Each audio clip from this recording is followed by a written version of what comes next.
ħanaqraw Psalm 80, Psalm ieħor, Psalm mill-isbaħ isimgħuh. Għad-direttur tal-kor skont il-ġilji testimonjanzi ta' Asaf Psalm. Oraj ta' Izrael għatu widen, int li tmexxi lil Ġuseppi bħala merħla, int li tinsab fuq tron ola mill-kerubini, iddi, qudiem Efraim u Benjamin u Manasse, anqal setetek u ejja ħassalfana.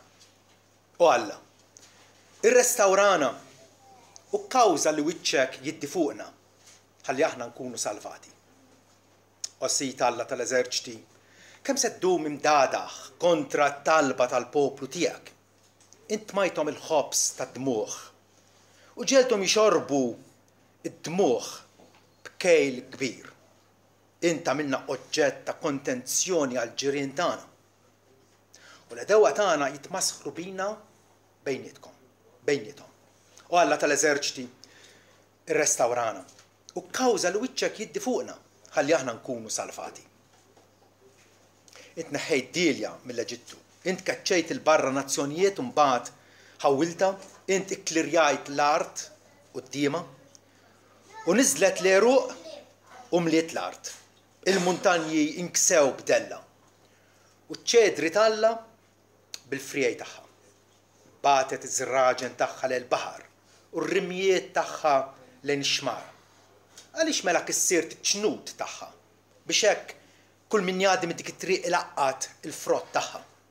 Ċingjal jew ħanżir salvaġġ mill-foresta jiddevora u kull ma jitħarrek fl-għalqa jiekol minnha. U Alla tal-eżerċiti, irritorna issa nimplorawk. Ittawal mis-sema u wara u żur il-din id-Dilja, imqaris ġajra li idek illa minni ħawlet. U fuq liben li inti saħħaħt għalik innifsek. I maħruqa bin-nar, i maqtuha. Huma jintilfu minħabba ċ-ċanfira ta' wiċċek. Ħadkun idek fuq il-bniedem tidek illa minnija. Fuq il-bniedem li inti saħħaħt għalik innifsek. Imbagħad ma ħnissa ndur lura minnek. Aħjina u aħna se nsejħu lill-ismek. Ossita Alla tal-eżerċiti, irrestawrana.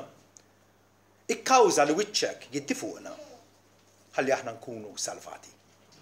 Amen. Għada il-Soċjetà tal-Punent tiċċelebra Halloween, festa ta' kruwa, ta' mewt, ta' okkult, ta' kull ma huwa diaboliku u ta' kull ma huwa avversiv għal Alla. U tieħu pjaċir bija aħna nażlu li nċċelebraw l-emil ta' Alla favur tagħna. Il-riforma protestanta, il-niket tiegħi huwa li hawn Kristjani llum il-ġurnata li ma jridux ikollhom x'jaqsmu mal-passat, ma x'għamel Alla fil-passat. Li hija għajb u mistħija. Għax qed tiċħad il-ħidma potenti tal-Ispiritu Santu kif kapaċi juża nies dgħajfa bil-ġufijiet kollha tagħhom u javvanza l-kawża tal-verità f'dinja illi titaħxaq bil-gideb, bil-kruwa bid-dnub. Rridu narfu li aħna bħala Uliet Alla llum il-ġurnata ninsabu f'dinja illi hija kontra Alla u hawnhekk aħna pellegrini u aħna għaddejjin minn din id-dinja qegħdin nagħtu xhieda illi iva Alla iħobb id-dinja. Alla iħobb nies li avolja offendewh u ma kontrih Alla lest u jrid li jiġbidhom lejh. Dan is-salm li qrajna, Salm 80, huwa għajnuna eċċellenti għalina l-koll fil-ġurnata tal-lum biex nifmu li għalkemm aħna akkwistajna ħafna mir-Riforma Protestanta. U bħalma qal anke l-Isqof ta' Għawdex, il-Protestanti huma l-aqwa tip ta' Kristjani fuq wiċċ l-art. Kien onest. Għaliex jaf li bħala verità biblika aħna ħadnuha. U nżommu sħiħ mal-Iskrittura mqazza. Ma jfissirx b'daqshekk illi aħna wasalna u nistgħu aħna impoġġu bil-qiegħda u nistrieħu fuq l-imqadef tagħna. Irridu nkomplu naqtfu l-qudiem il għaliex ir-riforma tibqa' ssir. Għaliex? Għax aħna ta' bnedmin debbol li għandna ħabta ninsew. U għandna ħabta nitlu fis-sqaqien. U flok ma nżommu sħiħ u lejali fuq dik it-triq li twassal għal ħajja ta' dejjem. Dik triq isimha Ġesu Kristu. Flok ma nintrabtu miegħu bil-fedeltà, għandna ħabta li nibdew nagħtu l-attenzjoni tagħna fuq ħwejjeġ li ma jiswawx. Nitilqu lajn tal-ilmaġiri Alla nnifsu biex infittxu għalina u nħaffru għalina bjar imxaqqin illi ma jistawx jissodisfawna għax ma jżommux ilma. Din hija l-sfida tagħna llum il-ġurnata, iva, l-iskrittura nħobbuha qegħdin nitgħalmu minnha, però wkoll jekk aħna onesti ma' nfusna l-iskrittura tixlina u das-salm infatti ifakkarna li dejjem hemm lok li ngħidu lill-Alla, nappellaw lill-Alla biex jirrestawrana. Mela, tirrestawra meta għandek pereżempju pittura, kapulavur ta' Rembrandt li hija t-tila mqatta, il-gwarniċ imkisser, u joħdu waqqa restaurazzjoni biex jerġgħu ġibuha bħalma kienet fil-bidu. U hekk aħna iva, il-Mulej oġbu jqabbadna f'din it-triq dejqa, oġbu jintroduċina fis-saltna tiegħu, però kemm qegħdin nġibu ruħna bħala ċittadini denji ta' din is-saltna eterna. U allura dejjem hemm lok għal restawrazzjoni. Jew għal rianimazzjoni. Kollha kemm aħna smajna animated cartoons. X'inhu ma' animated cartoons? Cartoons li ċajlu. Ishom għandhom ir-ruħ. Għax ċajlu. Animated cartoons nsejħulhom. Issa, rianimazzjoni hija li Alla jerġa' jitfa' nifs ġdid ta' ħajja fina. Aħna li diġà ħajjin, aħna żraġen ħajjin fid-dilja l-vera,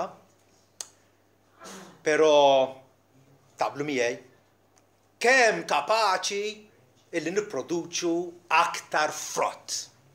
Jessu nnifsi jgħid illi nistgħu nipproduċu ftit frott, aktar frott, ħafna frott. U allura rridu nkunu ambizzjużi iva biex insibu il-vera status tagħna bħala in-nies qaddisin u maħbubin talla illi ma impoġġux fuq il-kuruni tagħna nfusna bħalli kieku istamilna biżżejjed. Le. Din hija tallieqa. Pawlu fl-aħħar ta' ħajtu seta' jgħid b'kuxjenza tajba jiena ġrejt il-ġirja tiegħi, temmejt il-korsa tiegħi, u minn issa l-qudiem, nista' nħares il-qudiem għal dik il-kuruna tal-ġustizzja lil Mulej. Jagħtini mhux biss lili, imma dawk kollha li ħabbew id-dera tiegħu. Illi mxew allura jum wara jum fil-mistennija glorjuża tar-ritorn ta' Sidna Ġesu Kristu. Diġà der darba biex jirrikonċiljana malla iħabbibna miegħu nnifsu u għad jidher għat-tieni darba biex iħaddanna miegħu għall-eternità. B'dan il-prospett qudiemna rridu il-kol kemm aħna naslu biex naffermaw individwalment u il-kol flimkien bħala Knisja sabiex inkunu leali lejn l-arus tagħna. Ġesu għal arus imwiet lilna u rridu nżommu lilna nfusna safja, bajnejna iffokati fuqu b'qalbna diretta lejh sabiex inservuh u nuru li ta' bilħaq inħobbuh bħal ma ħabnaw. Ġesu qal illi jekk aħna inħobbuh irridu nobdu kelmtu. Intom sejħu li Mgħallem u Mulej tassew tagħmlu sewwa għax hekk jien, u allura jgħidilna illi bħalma hu aġixxa fuq l-art bil-manswetudni, bil-imħabba, bil-ħniena, bil-kumpassjoni lejn il-midinbin, hekk ukoll rridu nagħmlu aħna. U allura Ġesu qiegħed jgħidilna kemm huwa importanti l-ewwel qabel kollox li aħna mmorru lura lejn ras il-għajn. Il-riforma protestanta ma kienet xejn ħlief ritorn għall-Bibja. Il-Bibja kienet ktieb magħluq mimli għaqbut fuq l-iskaffa jekk jinqara fil-Knisja bil-Latin li ħadd ma kien jifhem x'qed jingħad. Luteru kien koraġġuż biżejjed li qaleb il-Bibbja għall-Ġermaniż u qal lin-nies l-isħabu Ġermani għalhom hawn hija l-kelma tal-Alla, aqraw għalikom nfuskom. Aqraw għalikom nfuskom. U hekk id-dawl tal-Alla żerna għal darb'oħra. Kif jgħid fis-Salmi f'dawlek aħna naraw id-dawl. F'dawlek omulej aħna naraw id-dawl. Jekk aħna l-Iskrittura inwarbuha kif għandna ħabta li nagħmlu, nkun qegħdin nagħmlu dan għad-detriment u l-ħsara tagħna nfusna. Ad fontes kienu jħobbu jgħidu, ad fontes morru lura lejn ras il-għajn. Inti qed tgħidli hekk imma niċċekkja u x'vera mill-Iskrittura. Dik għandha tkun l-attitudni tagħna lkoll. Jekk ma nagħmlux hekk nibdew nisvijaw, nibdew nidħlu fi sqaqien illi ma jwasluna mkien. Sola Skriptura, jiġifieri il-fidi tagħna hija bbażata fuq l-Iskrittura kollha u xeħli fl-Iskrittura. Iva, hemm awtoritajiet oħra, naqraw s-Santi Padri, naqraw teologi tajbin li jistgħu jgħinuna, imma id-deċiżjoni finali hija fl-Iskrittura mqazza. Kif għallimna Ġesu Kristu, meta kull darba saqsewh fuq id-divorzju fuq affarijiet oħra, xtejt l-Iskrittura, x'taqraw, x'qalilkom Mosè. U hemm id-deċiżjoni hija riżolta. Meta Luteru der qudiem id-dieta ta' Worms bil-delegati tal-imperatur, bil-delegati tal-papa, dinjitar ma kienx beżan u għalilhom jekk intom ma tikkonvinċunix li għandi żball mill-kelma tagħlla. Il-kuxjenza tiegħi hija marbuta magħha. U hekk Alla jgħinni. Irridu nkunu nies illi iva. It-tagħlim u l-fidi tagħna trid tkun imsejjes kollu kemm hu fuq l-Iskrittura imqazza. Mhix daqqiet aħna nfusna u anke Kristjani oħra għandna ħabta li niddakru mill-filosofija ta' id-dinja x'inhu għaddej fuq il-medja, nimpressjonaw ruħna fil-psikoloġija moderna, vera ħafna ilħna illi jiddomandaw l-attenzjoni tagħna. Meta Ġesu qal in-nax tiegħi jisimgħu leħni. Kif nisimgħu l-leħen ta' Kristu mill-Iskrittura mqazza? In-nax tiegħi jisimgħu leħni. Kapaċi illi ninġarru fl-andament ta' id-dinja u meta nindunaw bekk nitniktu u nagħlu għaliex inkunu ikollna nammettu li aħna maħniex qed inkunu fidili lejn Ġesu Kristu, lejn il-kelma imqazza tiegħu. Irridu nġibu ruħna bħala arusa safja għal Kristu, imwedin lilu u allura ma natux id-devozzjoni jew l-attenzjoni tagħna lejn x'qed jimpressjona d-dinja bħalissa. Ġagbu għamel sew meta ċanfar lill-insara ta' żmienu u lilna wkoll, m'għandix dubju. Meta jgħidilna jan nies adulteri. Xejn komplimentus. Nies adulteri. Ma tafux li l-ħbiberja tad-dinja hija għadwa ta' Alla? Jekk aħna li nġarru mal-moda u x'qed jiġri fid-dinja u nippruvaw nsiru bħad-dinja, insiru edewa ta' Alla. Hija xi ħaġa awtomatika, jew malla jew mad-dinja. Għalhekk kull min jixtieq li jkun ħabib tad-dinja jagħmel li hu nnifsu għadu ta' Alla. Irridu nirrealizzaw illi anke knejjes konservattivi, knejjes illi itambru regolarment, illi irridu nimxu fit-dawl tal-Iskrittura biss. Anke dawn knejjes kapaċi jiterrew jekk ma jaħassux fuqhom infushom, ikunu viġilanti, kapaċi niżvijaw mit-tagħlim apostoliku. Pawlu nnifsu esprima din il-biża. Għal jiena wisq nibża. Illi bħalma s-serb qarraq beva bil-brikkunaġni tiegħu hekk ukoll ħsibijietkom u d-devozzjoni tagħkom twarbuha minn fuq Kristu. L-aqwa tip ta' Kristjan huwa Kristjan illi huwa iffissat b'qalbu, b'moħħu, bil-kuxjenza tiegħu, bir-rieda tiegħu fuq Sidna Ġesu Kristu.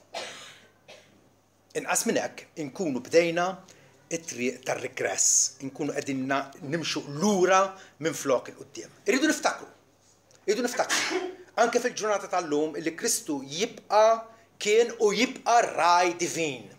U għar-raj tagħna Asaf hawnhekk appellalu fl-ewwel vers. O raj ta' Iżrael, agħti widen int li tmexxi lil Ġuseppi bħala merħla. Ġesu huwa dak maħtur mill-missier biex imexxina bħala l-merħla tiegħu. U nafu fejn ħajmexxina, lejn ejjun ta' ilmijiet ta' serħan, kif infatti David għaraf meta qallu anke il-virga u l-ħatar tiegħek ifarġuni. Kif jitratta magħna Ġesu bħala raj, li juża l-ħatar tiegħu biex iwennisna il-virga tiegħu biex jiġġieled kontra l-ors u l-iljun li attakkawna, u għar-raj, ir-raj kapaċi, ir-raj kompetenti, ir-raj il-kbir, imqajjem minn bellimwiet biex ikun is-sit ħaj tagħna. Meta aħna indawru l-ħarsa ta' ruħna u nifissawha fuq Sin Ġesu Kristu, nkunu qbadna triq tar-rianimazzjoni, illi nitqanqlu, illi nqumu fuq riġlejna, illi nkunu entużjasti fil-kant, entużjasti fit-talb, entużjasti fl-evanġeliżmu, entużjasti fl-imħabba fraterna ta' bejnietna, illi nqumu fuq saqajna, narfu x'inhu l-patrimonju tagħna u ngħixuh għall-glorja tal-Alla. Campbell Morgan, illi miet meta spiċċatlu il-tieni gwerra dinjija, jgħid dak kien evanġelista Ingliż, jgħid ma nistgħux norganizzaw rianimazzjoni. Ma nistgħux ngħidu il-ġimgħa d-dieħla jew mill-bidu tas-sena d-dieħla ħankunu nies li ħangawdu revival. Ma nistgħux nagħmlu hekk. Għaliex? Ir-revival mingħand Alla jtiġi.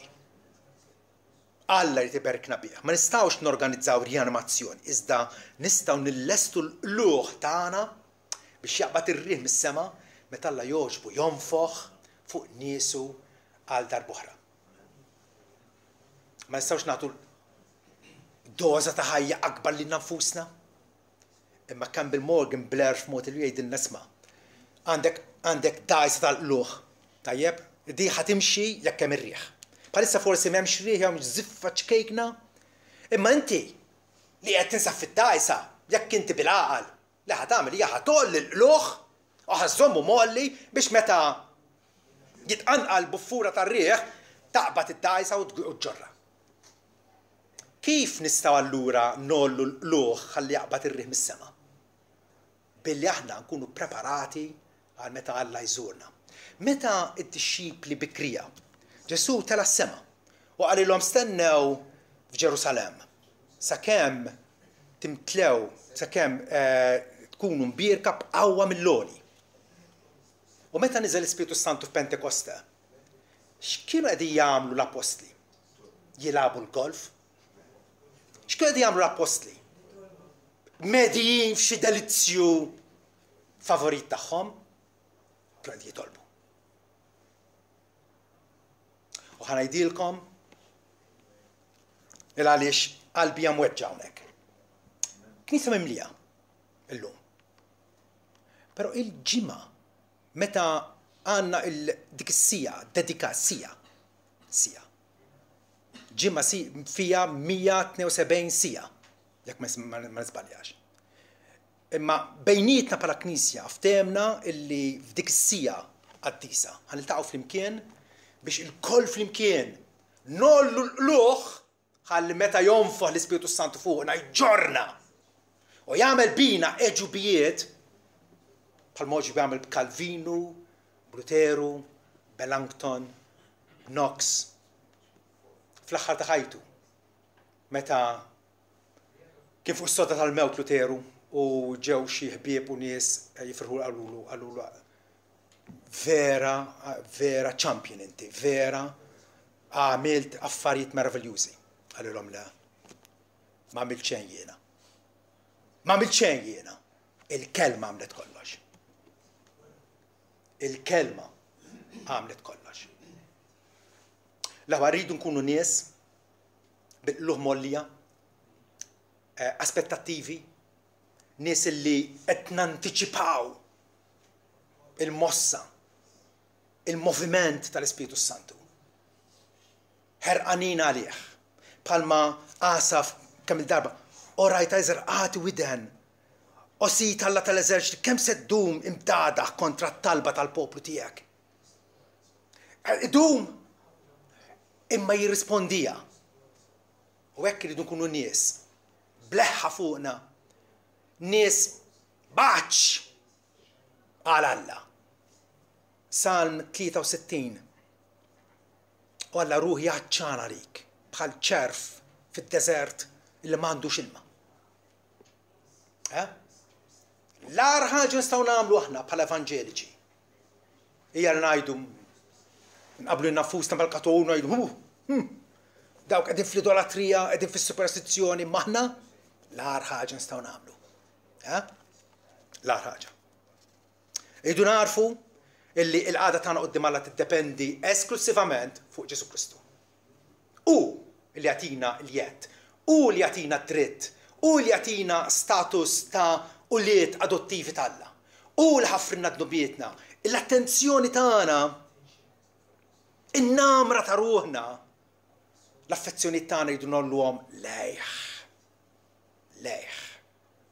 U l-bidu t-tmiem, l-alfa u l-omega, u li għandu l-muftiħ ta' David li jagħloq ħadd ma jiftaħ, u jiftaħ ħadd ma jagħlaq. Jekk jiftinna l-bibien, it-tracts, il-kodba, l-evanġeliżmu tagħna ma jkunx fix-xejn, imma jkun hemm dik il-sajjetta illi tagħti il-ħajja. Huwa s-sit tal-eżerċiti, huwa l-kmandant, il-gvernatur, kemm tal-ħolqien kollu kif ukoll tal-Knisja tiegħu, il-poplu mifdi tiegħu. Lezzjoni li irridu nitalmu aħna bħalma tallima wkoll Ġoswe. Ġoswe għadhom kif qasmu x-xmara Ġurdan, daħlu fl-Art Imwieda ħajbdew jokkupaw l-Art Imwieda. U allura jelbu dawn in-nies pagani li għalilhom ertikawhom, erduhom. U Ġoswe kien waħdu u ġara xin Ġoswe kien ħdejn Ġeriko illi refajnejh u ħares u wara kien hemm raġel wieqaf biswitu. Max minn fejn ġie dar raġel. F'daqqa jarħ quddiemu. B'sejfu mislut fidu. U Ġoswe resaq fuqu u qallu inti wieħed minna jew wieħed mill-edewwa tagħna. U dak wieġeb le iżda bħala kap tal-eżerċitu tal-mulej ġejt issa. U Ġoswe waqal wiċċu fl-art u taħqima qallu xi jgħid sidi lill-qaddej tiegħu. U l-kap tal-eżerċitu tal-mulej qal li Ġoswe neħi sandli minn riġlejk għax il-post fejn qiegħed huwa qaddis. U Ġoswe hekk għamel. Ġoswe Alla ħattru biex ikun il-kap, il-mexxej illi jagħti l-wirt tal-Kanan lill-Iżraeliti. Frattant kellu jifhem illi mhux hu, mhux bil-ħila tiegħu, mhux bis-sejf tiegħu, imma bil-kap tal-eżerċitu tal-mulej, Ġesu Kristu nnifsu. U meta aħna appena naqalgħu l-attenzjoni tagħna, il-ħarsa ta' għajnejna, ta' qalbna minn fuqu, ir-riżultat nafu diġà diżastru. Diżastru. Hija u jkun il-każ bħall-Knisja ta' Sardi meta Ġesu kitbilhom kelmtejn qalilhom jiena naf l-emil tagħkom, naf li għandek isem li inti ħajja, per fir-realtà inti mejta. Iridu nkunu hekk li għandna l-isem li għandna ħajjin għax għandna d-dottrina tajba korretta, ħobsna maħbus, żejtna fil-kus, xonqosna. Vera? Nafu għal-verità. U Ġesu qal għandek isem inti ħajja, frattant inti mejta. Għasib huwa każ ta' umiljazzjoni llum illi anke nħarsu u ngħidu iva, mulej, kapaċi tirrestawrani, restawrajt il-Pietru. Pietru ma naqsux, vera, ċaħdu 3 darbiet, Ġesu feċċu. Konvinċieħ. Pietru kważi kien ħajnfaqa jibki. Għallu mulej taf noħobbok. Alla kapaċi jirrestawrana. Ġabu jidilna ħansiħu la formula ħa. Ersqu lejn Alla u Alla jirsaq lejkom. Tista' tkun aktar sempliċi minn hekk? Ersqu lejn Alla. Għandna dak l-aptit, għandna dik il-ħeġġa, għandna dik il-rida tajba li Alla jagħmel wisq aktar minn dak li jagħmel s'issa magħna. Iva, revival nsemmuh kemm il-darba. Il-moviment protestant mibdi fis-seklu 16 kien revival trement, revival li sar moviment mondjali mad-dinja kollha. Beda fl-Ewropa u għadu jinfirex sal-lum fil-pajjiżi kollha tad-dinja. X'inhu revival? X'inhi din ir-rianimazzjoni illi suppost aħna nixtiequha mis-sema? Andrew Bonar kitab hekk. Ir-rianimazzjoni tibda fost in-nies talla. Tippretendix alla ħajtejjeb is-soċjetà. S-soċjetà Alla jsejjaħ nies mis-soċjetà biex ikunu membri ta' Kristu. Imma r-rianimazzjoni tibda fost in-nies talla. L-Ispiritu Santu jmiss qlubhom mill-ġdid u jagħtihom fervur ġdid flimkien ma' kumpassjoni u żelu, dawl ġdid u ħajja. U meta jkun invistana hekk imbagħad imur fil-wiet ta' Adam niexef. X'responsabilità hija mobbija biha l-Knisja? X'responsabilità għandna qed jgħid? Jekk inniktuh lill-Ispiritu Talla, jekk nagħtuh darna jew nfixklu żjara tiegħu allura mbagħad id-dinja mitlufa, issofri bil-kbir, għax Alla rid jilħaq id-dinja permezz tagħna. Alla rid jilħaq id-dinja bid-djufija. Alla rid jilħaq id-dinja bl-iskandlu tas-salib. Alla rid jilħaq id-dinja bil-predikazzjoni. Li d-dinja titħaq u tgħid kemm intom skaduti, kemm intom irrelevanti għalina, ma nix nabbukom, u Alla jgħid illi bid-djufija jiena nur il-qawwa ta' triegħi. Fuq il-Knisja il-ħaġa li neħtieġu hija l-leqqa ta' wiċċ Alla fuqna. Li Alla jiddi fuqna. Kont għad niżgħir meta xi ħadd qal illi l-iżjed ħaġa importanti għalik Pawl għalli bħala Kristjan hija li jkollok it-bissima ta' Alla fuqek. Ma nafx għalili, imma kont għadni żgħir, ġifieri għadni fil-bidu. L-iżjed ħaġa importanti hija li jkollok it-bissima ta' Alla fuqek. Asaf għala mod ieħor illi id-dawl ta' wiċċ Alla jiddi fuqna. Minajru il-Knisja titaxxex taqa' irridu nfittxu il-Kristu u d-dawl ta' wiċċu. Fejn ħanfittxu? Fl-Evanġelju. Billi aħna nirrikorru kontinwament tal-Iskrittura mqazza. Il-għal Ġesu jibqa' l-omnipotenti, is-sit tal-ħajjin u l-mejtin, imħabtu l-fedeltà tiegħu huma bla kejl lejna. Ħanibqgħu fih. Ġesu penġalu nnifsu bla djelja u aħna l-friej. Fera maqtuha minnu tinxef u tinxteħed fin-nar. Jgħidu ibqgħu fija u jiena fikom. U hekk tagħmlu ħafna frott. Ħallu l-mħabba tiegħi tibqa' fikom. Biex titolbu kull ma tridu u jiena tagħalkom. Ma din tindunaw li qasab ftit nitolbu magħna. Bħala Knisja qed ngħid. Nofsu żana nies biss meta llum għandna Knisja kottra kbira ta' nies. Ħanberħu l-kuxjenza tagħna quddiem Alla. Ma ħallux jixlina, jekk hemm bżonn jixlina, Alla iferina, Alla jweġġana biex ifejjaqna ta' biex ifejjaqna. Biex ifejjaqna. Kapaċi jfejjaqna. Kapaċi jfejjaqna. L-enfasi ta' tas-Salm rajna Salm 80 jinsab f'talba ripetuta 3 darbiet.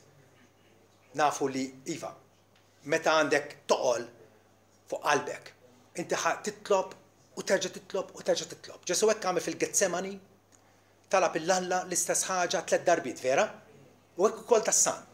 Asaf 3 darbiet jgħidu vers 3, vers 7, vers 19. U Alla restawrana u kawża li wiċċek jiddi fuqna ħalli aħna nkunu salvati. Diġà huma nistalla. Imma hemm salvazzjoni mill-kundanna tad-dnub, salvazzjoni mill-infern, imma mbagħad hemm salvazzjoni illi aħna ma nibqgħux taħt il-madmat u l-krudiltà u l-prattika tad-dnub. U dak li qed jitolbu Asaf hawnhekk. Dak li għandna bżonn aħna. Diġà nies maħfurin, mek maħfurin, kemm għandna l-biża' tagħna. Kemm verament qegħdin infittxu li ngħixu għad-del tal-omnipotenti. Taħt il-ġwenħajn eterni tiegħu. Imwensin minnu. Meta talbu ikkawża li wiċċek jiddi fuqna. kien qiegħed jirrepeti talba illi Mosè għallimha lill-qassisin l-Arun ħuh u l-qassisin fi żmienu. U għalilhom biex din it-talba jitolbuha regolarment fuq il-poplu talla. It-talba tajt hekk ara. Ibirkek il-mulej u jħarsek, jiddi il-mulej dawl wiċċu fuqek u jħenna għalik, jerfa l-mulej wiċċu fuqek u jagħtik islim. U jqedu ismi fuq uliet Iżrael u jien imberikhom. Meta aħna nitolbu dit-talba lil Alla, irrestawrana, ħalli id-dawl ta' wiċċek jiddi fuqna. Alla jberikna. Ovvjament jridu nitolbuha kif ngħidu and we mean it.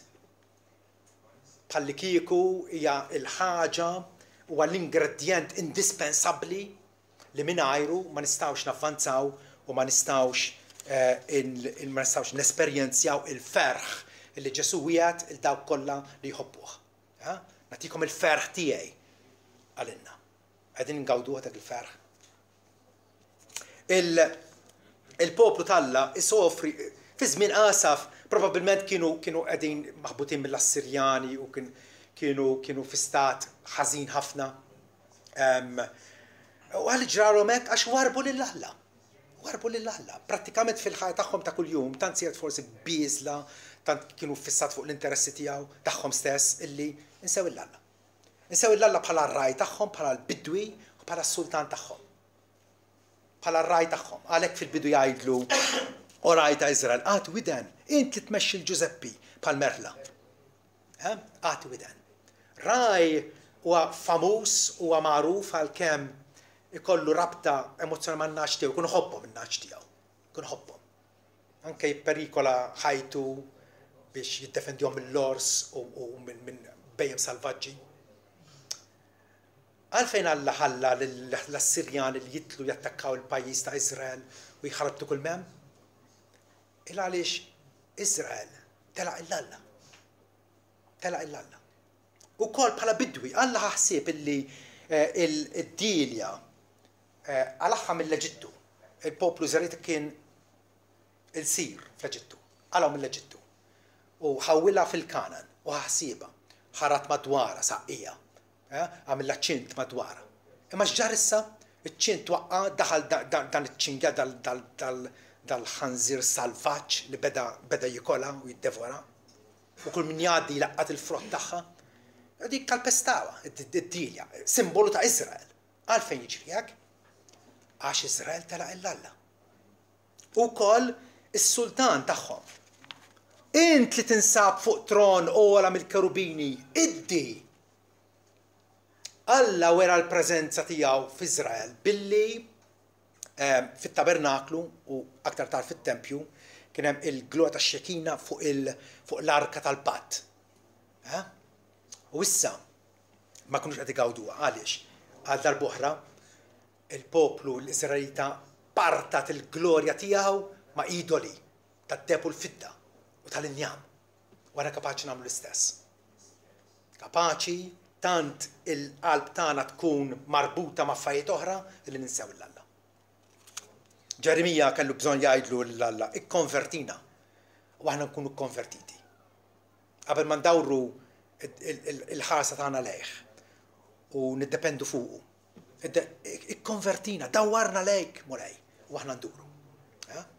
U Alla tal-eżerċiti jirritorna issa nimplorawk qegħdin nagħmlu lek appell sinċir qed jgħidlu. Ittawwal mis-sema u wara u żur din id-dilja imqar is-siġra ċkejkna li inti ħawwilt bidek il-leminija. Hija siġra ċkejkna għal-popolazzjoni tad-dinja. Ġesu qal tibżawx merħla ċkejkna għax oġbu l-missiera jagħti lilkom is-saltna. Hija mhux kwistjoni ta' numru. Hija kwistjoni kemm aħna bħala poplu talla devoti lejh. Devoti lejh. Alla li kapaċi jagħmel wisq aktar milli aħna nimmaġinaw jew anke nistħajlu.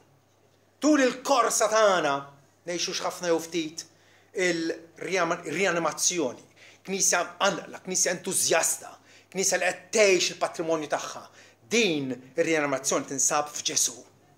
M'hemmx sigreti, m'hemmx formuli komplikati illi nsibu is-sħuħija u l-kompletezza tagħna f'Ġesu. Ħatkun idek il-leminija jgħidlu Għasa fil-Alla, ħatkun idek il-leminija fuq il-bniedem tidek il-leminija. Fuq il-bniedem li inti saħħaħta li kien nifsek. Għal mik qed jgħid m'għandix dubju, qed jgħid għal Ġesu Kristu illi bħalissa jinsab fuq il-leminija tal-Alla. Inkurunat moll li fl-ola ta' smewwiet, imma kemm ħabta ninsewh li qiegħed hemmhekk rappreżentant tagħna il-qasas il-kbir li qed jinterċiedi għalina sabiex dak ix-xogħol fenomenali tal-grazzja mibdifina jitkompla u jitwassal għal perfezzjoni tiegħu. Iva bħalissa ninsabu xogħol għadu għaddej. Imma għax qed tara d-dufjiet ma jfissirx li inti tintelaq. Anqal, dur li Alla. Asaf talab il-Alla biex ikun ma dal-bniedem partikolari kienx is-sultan ta' Iżrael dak iż-żmien aħna nafu ċertament illi huwa Ġesu.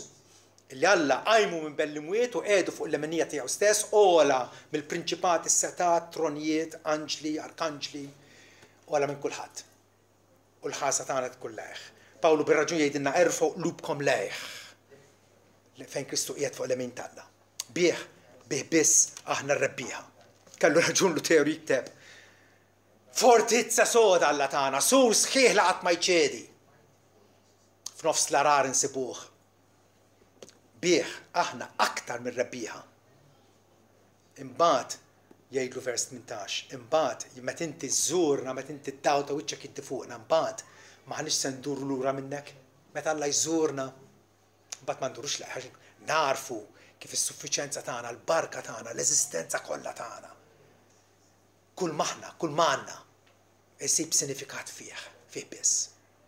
Aħjina, u aħna imbagħad insejħu lill-ismek. Meta Alla jonfoħ nifs ġdid ta' ħajja, imbagħad insejħu lill-ismu. Imbagħad ta' bilħaq infittxuh. Rianimazzjoni tfisser li l-Knisja aħna l-arusa ta' Kristu inġibu ruħna fedelment għax aħna mwedin lilu u narfu fil-frattemp li m'għandniex bżonn it-tlellix, m'għandniex bżonn l-iżgangilli, m'għandniex bżonn l-ġugarelli ta' id-dinja. Alla iridna l-insibu l-kuntentizza, il-sinifikat, il-milja kollha tagħna, ir-rikkezzi insondabbli tagħna fi Kristu. U ma rikkezzi illi tfannat kemm tfannat ma tistax tasal għal qiegħ tagħhom. Illi narfu li t-teżori kollha tal-erf u tat-tarif jinsabu fi Kristu. Illi nfittxu nkun kompluti fih. Illi narfu illi Ġesu huwa l-omnixjenti li għandu għajnejh bħal fjamma tan-nar. Jaf fiex tinsab. Jaf qalbek hix birda jew entużjasta għalik. Imma b'xara tajbi għadin Ġesu irid jirrestawrak. Irid iġiba biex tgawdi il-fidwa illi Alla tak. B'wiċċ Ġesu Alla jiddifuqna. Pawlu qal, għax Alla l-qal, ħajjiddi d-dawl mid-dlam, hekk qal fil-bidu tal-Qur'an, ħajjiddi d-dawl mid-dlam. Huwa l-istess Alla li jidda fi qlubna għat-tidwil tat-tarif tal-glori ta' Alla f'wiċċ Ġesu Kristu. Aħna nies illi nlesti li ngħidu nkomplu nsostnu u nisqu u nenfasizzaw illi l-Alla narfuh biss permezz ta' Ġesu Kristu. Kemm hawn isir reliġjużi fid-dinja u sinċira u qegħdin jagħmlu minn kollox, vera? Ma Ġesu ma jafuhx u ma jidux jafu bih. Frattant il-Bibja tgħid min għandu liben għandu l-ħajja. Min m'għandux liben tal-Alla, m'għandux il-ħajja. U dak li għamlina distintivi, dak huwa dik hija t-tama li aħna nistgħu nagħtu lid-dinja. Alla sejħilna lejh, però rridu narfu kollha kemm aħna kważi twelidna u trabbejna Kattoliċi Rumani. Sistema mdalma, sistema antikristjana, sistema illi tippretendi li għal-Knisja Kristu meta hija antikristjana. Però mhux biżżejjed tara fil-Papa ta' Ruma huwa antikrist, mhux biżżejjed. Huwa pass tajjeb. Huwa pass tajjeb ma mhux biżżejjed. Illi toqgħod għat-treġija ta' Kristu, dik hija kwistjoni kollha. Illi taraf illi il-Papa mhux il-kap tal-Knisja. Kristu għal-kap tal-Knisja. U għal-kap tal-Knisja b'talu modu maniera li jien nobdih. U nali meta jien jew ħuti fil-knisja li jiena nattendi biex hemmhekk nuri illi jiena li għali lejħ u rrid nagħmilha pubblika din mhux xi ħaġa personali jiena u Alla waħedna, rrid nagħmilha pubblika fid-dinja, fis-soċjetà li fiha ngħix. Illi jarawni regolarment 3 darbit fil-ġimgħa nattendi l-istess ġemgħa ta' nies il għaliex magħhom jiena u rrid tal-ħajja eterna. Rrid nagħmilha pubblika. Mhux li tal-Papa u Antikrist, tajjeb, all right. Imma minnu l-kap ta' Knisja? Ġesu Kristu. Mela obdieħ. Obdieħ. Imbagħad ukoll mhuwiex biżżejjed illi tiċħad it-tradizzjonijiet rumanisti. Il-kol kemm aħna darba konna nemnu fil-purgatorju, fil-medjazzjoni ta' Marija, fit-talb il-qaddisin saċerdoti u d-dies bla tmiem, salvazzjoni bis-sagramenti bl-opri tajba. U dan armajnieh għax rajna l-Ispiritu Santu ikkonvinċina li da mhux il-verità tagħha. Dawn ma tradizzjonijiet inventati mill-bnedmin. U rmejnihom fil-miżbla fejn u posthom. Frattant mhux biżżejjed. Il-kwistjoni kollha hi aċċettajt il-madma ħelu ta' Kristu. Minflok dak il-biżijiet u dak it-tabijiet fil-ġug u qatluk. Imma aċċettajt issa l-madma ħelu ta' Kristu.